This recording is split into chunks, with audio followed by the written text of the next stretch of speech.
Hello दोस्तों, welcome to my channel. और आज की इस वीडियो में लोग बात करेंगे quadratic equation practice set 2.4 Maharashtra board का क्वेश्चन नंबर 1 का 1। और यहाँ पर क्वेश्चन क्या बोला है, compare the given quadratic equation two the general form and right the value of ABC. एकदम सिंपल क्वेश्चन है। यहाँ पर बोला है कि आपके पास जो भी क्वाड्रेटिक इक्वेशन दिया है इसको जनरल फॉर्म से कंपेयर करो और उसका ए बी सी वैल्यू लिखो। अब देखो, ये आपके पास वैल्यू है, ये आपके पास क्वाड्रेटिक इक्वेशन है। मैं पहले सबसे पहले जनरल फॉर्म लिख देता हूँ कि जनरल फॉर्म क्वाड्रेटिक इक्वेशन का क्या होता है, A x square plus B x plus C equal to zero. A x square plus B x plus C equal to zero. पहले एक्स स्क्वायर वाला टर्म, फिर एक्स वाला टर्म, फिर constant वाला टर्म। अब आपको जो क्वेश्चन दिया है वो लो। क्वेश्चन क्या है, एक्स स्क्वायर, ठीक है, उसके बाद है -7x, उसके बाद है +y इक्वल टू 0। ये अभी जनरल फॉर्म में नहीं आया। जनरल फॉर्म में लिखने के लिए मतलब ये भी आपको लिख सकते हो, तो ये भी जनरल फॉर्म में। लेकिन अगर आप ये फॉर्म में बोलोगे तो ये फॉर्म में कैसे आएगा, ए की जगह पर यहाँ पर कुछ नहीं है, मतलब 1, उसके बाद एक्स स्क्वायर, तो एक्स स्क्वायर की जगह एक्स स्क्वायर यहाँ पर है क्योंकि एक्स वेरिएबल यूज़ किया है। उसके बाद प्लस है तो मैं प्लस लगा देता हूँ। उसके बाद बी की वैल्यू आएंगी यहाँ पर -7। बी की वैल्यू क्या आ जाएंगी, -7। और ये जो उसके बाद है एक्स, फिर उसके बाद है सी की वैल्यू है +y इक्वल टू 0। ये आपका जनरल फॉर्म हो जाता है। ये आपका जनरल फॉर्म हो जाता है। आप इस तरह से भी लिख सकते हो, कोई प्रॉब्लम नहीं। अब मुझे आप बताओ ए की वैल्यू क्या है। ए की वैल्यू क्या है, कंपेयर करो। यहाँ पर ए एक्स स्क्वायर, यहाँ पे 1x स्क्वायर, मतलब ए की वैल्यू क्या हो गई, 1 हो गई, ठीक है। यहाँ पे बी एक्स, यहाँ पे -7x, तो बी की वैल्यू क्या हो गई, -7 हो गई।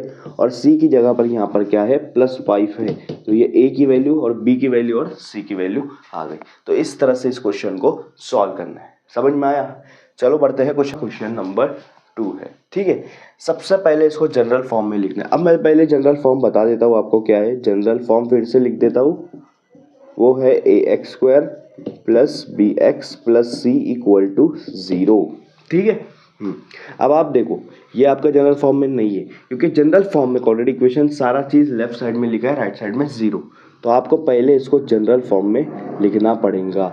ये आपका इस तरह से है, सारे को लेफ्ट साइड में लेकर आ जाओ। ये हो जाएगा 2m स्क्वायर, 5m प्लस में लेफ्ट साइड में आके माइनस में हो जाएगा, 5 माइनस में लेफ्ट साइड में आके प्लस में हो जाएगा और इक्वल टू 0।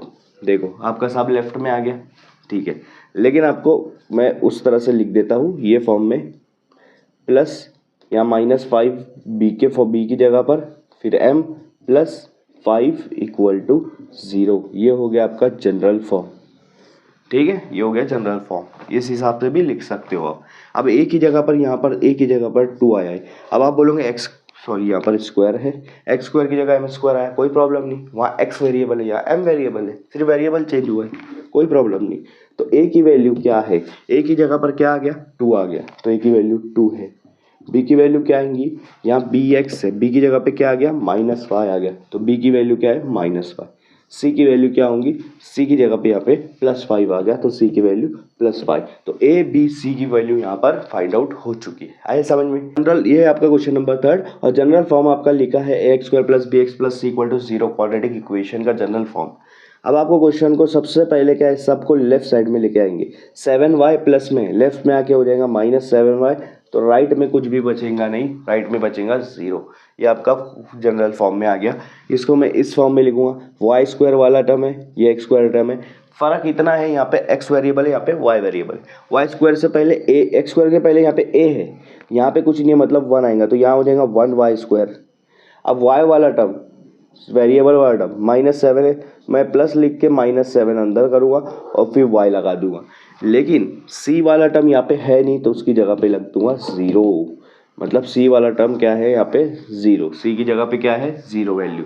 तो इसकी वजह से आप लोग देखो, कंपेयर करो, a की वैल्यू क्या आएंगी, a की वैल्यू आ रही है 1, b की वैल्यू यहाँ पर आ रही है -7 और c की वैल्यू यहाँ पर आ रही है 0।